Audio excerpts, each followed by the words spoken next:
BRS హయాంలో జరిగిన phone tapping ఇష్యూలో తాను కూడా బాధితుడినేనన్నారు బీజేపీ సీనియర్ నాయకుడు కొండా విశ్వేశ్వరరెడ్డి. ట్యాపింగ్ కేసులు అరెస్టు చేయాల్సింది అధికారులను కాదని కేసీఆర్ కేటీఆర్లను అరెస్టు చేయాలని ఆయన డిమాండ్ చేశారు. గత 10 ఏళ్ల కాలంలో అన్ని వ్యవస్థలను సర్వనాశనం చేసిన ఘనత కేసీఆర్, ఆయన కుటుంబ సభ్యులకే చెందుతుందని ఎద్దేవా చేశారు. రేవంత్ రెడ్డి ప్రతిపక్షంలో ఉన్నప్పుడు స్వయాన తన కూతురు ఎంగేజ్మెంట్కు కూడా రాకుండా కేసీఆర్ అడ్డుకున్నారని మండిపడ్డారు. ఫోన్ ట్యాపింగ్ కేసును కేంద్ర సంస్థ సిబిఐతో విచారణను జరిపించాలంటున్న కొండా విశ్వేశ్వరరెడ్డితో మా political bureau chief Ram face to face. వ్యవహారంపై బీజేపీ ఇవాళ ఇంద్రపార్క్ వద్ద భారీ ధర్నా చేపట్టింది. సిబిఐకి అప్పచెప్పాలని దీనిపై మాట్లాడడానికి మనతో మాజీ ఎంపీ కొండా విశ్వేశ్వరరెడ్డి ఉన్నారు. సార్ చెప్పండి, ఏంది అసలు ఫోన్ ట్యాపింగ్ వ్యవహారం వెనుక ఉద్దేశం ఏంటి, అసలు ఎందుకు జరిగిందని చెప్పి అనుకోవాలి? రాజకీయంగా ఇన్సెక్యూరిటీ, మేము ఓడిపోతున్నాము. అది ఇప్పుడు కాదు, ఫోన్ ట్యాపింగ్లు 2017 నుంచి నడుస్తున్నాయి. నాకు తెలుసా, అంతకు ముందు కూడా జరిగినాయేమో, 2017 నుంచే నడుస్తూ పోతున్నాయి. ఎందుకు ఎవరిని నమ్మరు? ప్రతి ఒక్కరు వాళ్ళు మాకేం చేస్తారో అని దగ్గరున్నోళ్ళు కూడా వాళ్ళ సొంత పార్టీ వాళ్ళ మీద, కొంతమంది వాళ్ళ చుట్టాల మీద కూడా వాళ్ళు ఫోన్ ట్యాపింగ్ చేసిండ్రు. ప్రతిపక్ష నాయకులు ప్రతి ఒక్కరిని ఫోన్ ట్యాపింగ్ చేసిండ్రు. పార్టీలకు అతీతంగా ప్రతిపక్షం ఉంటే ఫోన్ ట్యాపింగ్ చేయాలి. ఎలక్షన్స్ వల్ల వాళ్ళ ప్రతిపక్షం చుట్టూన్న సపోర్టర్స్ను, ఫ్యామిలీ మెంబర్స్ కూడా ఫోన్ ట్యాపింగ్ చేసిండ్రు. ఫోన్ ట్యాపింగే కాదు, ఎన్నో యంత్రాలు, సాఫ్ట్వేర్లు యూజ్ చేసి కంప్యూటర్ హ్యాకింగ్లు, ఈమెయిల్ హ్యాకింగ్ అవి కూడా చేస్తున్నది నాకు తెలుసు. తర్వాత ఇప్పుడైతే ఫోన్ ట్యాపింగ్ బయటికి న్యూస్లో వచ్చింది.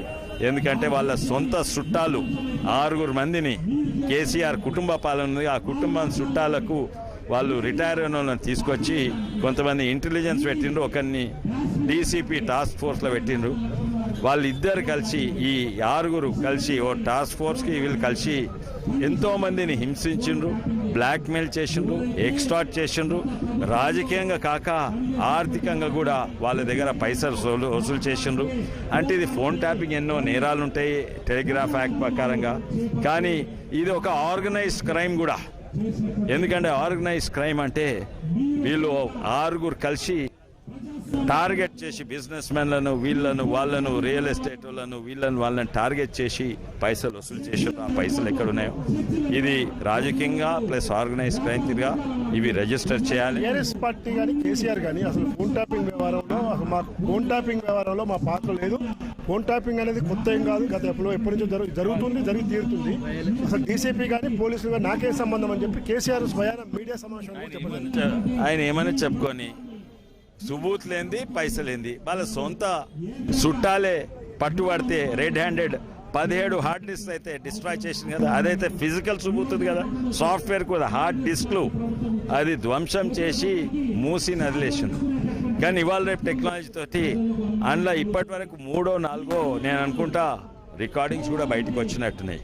ఎందుకంటే అందరు తెలుస్తుండే ఆ రికార్డింగ్లు ఏమున్నాయి, విపక్షాలే కాదు, విపక్ష నాయకులే కాదు, జడ్జెస్లు, సినిమా యాక్టర్లు ఇవన్నీ కూడా ఉన్నాయి. జడ్జెస్ వాళ్ళ ఇంటోళ్ళతో ప్రైవేట్గా మాట్లాడుతూ అవి కూడా ఫోన్ ట్యాపింగ్లు ఉన్నాయి. అయితే ఇవి సుబూతులు ఉన్నాయి. ఆయన ఏం చెప్పుకొని అసలు ఆయన ఎవరు నమ్ముతలేరు, నమ్మకం పోయింది ఆయన మీద. ఎందుకంటే ఇష్టం ఉన్న ప్రతిపక్షంలో కాంగ్రెస్ పార్టీ ఉన్నప్పుడు ఇదే పిసిసి అధ్యక్షుడు రేవంత్ రెడ్డి అధికారంలోకి వస్తాము, ఒక్కొక్కరు తాట తీస్తాము, ఒక్కొక్కరు మెడలు పంచుతాము, కేసీఆర్ జైలుకు పంపిస్తామని చెప్పి చెప్పడం జరిగింది. కానీ ఇప్పుడు ఫోన్ ట్యాపింగ్ వ్యవహారంలో ఎందుకు రేవంత్ రెడ్డి అంత స్పీడ్గా స్పందించడం లేదు? సిబిఐకి లేఖ రాయడం కానీ సమగ్ర విచారణ విషయంలో ఎందుకు అంత తొందరగా స్పందించడం లేదు? నేను అనుకుంటున్నా తొందరనే అవుతుంది, ఇంకా టైం కావాలి. చర్యలు అయితే తీసుకుంటున్నారు, ఇన్వెస్టిగేషన్ అయితే అవుతుంది.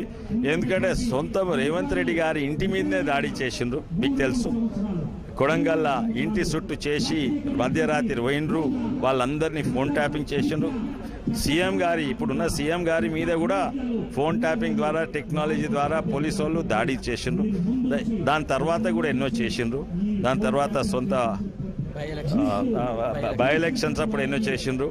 అయితే ఆయన తప్పనిసరిగా చర్యలు తీసుకుంటారని నేను అనుకుంటున్నాను. కానీ నాకు తెలిసినంత వరకు ఆయన చేతులు ఉండాడు సీఎం గారు. ఎందుకంటే ఢిల్లీలో ఆయన పోయి ఒప్పందాలు చేసుకున్నట్టున్నది. సోనియా గాంధీ, రాహుల్ గాంధీ ఎవరితోటో ఒప్పందాలు చేసుకున్నట్టున్నది. అందుకే ఇక్కడ చేతులు కట్టేసినట్టు అయింది నేను అనుకుంటా కాంగ్రెస్ ప్రభుత్వంకు. నిజంగానే ధైర్యంగా చేసేది ఉంటే వాళ్ళు ఢిల్లీ కాంగ్రెస్ తినకుండా చర్యలు తీసుకోవాలి, తీసుకుంటారని కూడా నేను అనుకుంటున్నా. ఇంకోటి కొంచెం టైం ఇవ్వాలి. ఇమీడియట్లీ ఇవాళ కాంగ్రెస్ సుబుద్ధి దొరకంగానే రేపు అరెస్ట్ చేయరాదు. కానీ ఇప్పుడు అరెస్ట్లు ఉన్నారు, వాళ్ళ మీద నాన్ బెయిలబుల్ అరెస్ట్ కూడా ఉన్నది. ఒక ఆయన అమెరికా పారిపోయిండు, ఆయన రావాలి, ఇవన్నీ టైం పడుతుంది. కానీ ఇప్పుడైతే యాక్షన్ తీసుకుంటున్నారు. కానీ దీంట్లో నేను అనుకుంటా ఎవరైతే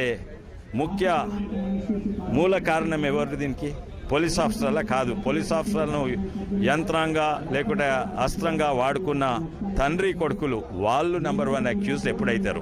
అది చివరికి ఏం డిమాండ్ చేస్తారు సార్ ఈ ఫోన్ ట్యాపింగ్ వ్యవహారంలో ప్రభుత్వాన్ని, రాష్ట్ర ప్రభుత్వాన్ని ఏం డిమాండ్ చేస్తున్నారు మీరు? Action first of all organised crime కింద కూడా బుక్ చేయండి వీళ్ళను. అండ్ ఇమీడియట్లీ ఇంకో నిందితుడిని వాపస్ తీసుకురావాలి. ఎట్లా తీసుకొస్తారో అమెరికా అని తెలియదు.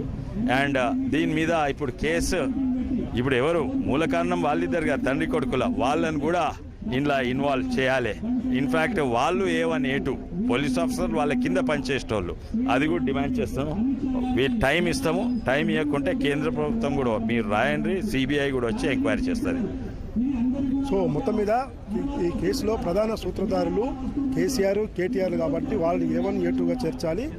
అధికార యంత్రాంగం, పాలకులు ఎవరుంటే వాళ్ళు పనిచేస్తారు కాబట్టి ఖచ్చితంగా ఈ విషయంలో మేము కేంద్ర ప్రభుత్వంపై ఒత్తిడి తెచ్చి CBI చేత లేఖ రాసి కూడా ఎంక్వైరీకి సిద్ధం చేస్తామని చెప్పి ముఖ్యమంత్రి కూడా చొరవ చూపాలని చెప్పి కొండా విశ్వేశ్వరరెడ్డి చెప్తున్నాడు. బాణుతో రాములు, 6 టీవీ న్యూస్, హైదరాబాద్.